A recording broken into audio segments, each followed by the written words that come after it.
I had a couple of requests on my spiral cam jack video. If you haven't seen it, click the link above. They were asking for an opposite arrangement to that assembly. They wanted a mechanism to push the casters down to lift the machine or bench off its legs.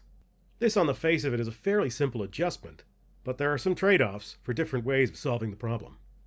I want this to be possible to actuate with a foot. I made this beefed up design that could accept a caster stud, and it has a crank handle that you would move with your toe. But the cam mechanism means you need to both lift and press the lever.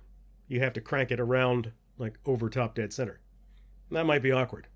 I thought to do this with a side-to-side motion instead. Now if this is mounted on a corner, you could get 3/4 of a turn on a screw-style jack.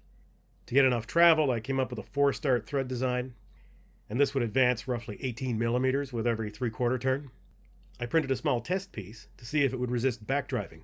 As you can see, it backdrives under its own weight. The only way I see to make a screw version of this that actuates just as far in the same amount of revolution is to use a larger diameter, but that'll just make it stick out further from the corners, and I don't care for that compromise. I didn't really like the side-to-side motion either. Ideally, this would be a downward press to both raise and lower the caster. With that in mind, I came up with this rocker design. But to get the necessary travel, I had to scale up the cam. This will require about twice the force to actuate as my original design, but pressing down with your foot, that shouldn't be a problem. The other downside to this model is it's going to take a long time to print, but it should be quite durable. What do you think of these designs? Which approach do you prefer? Let me know down in the comments.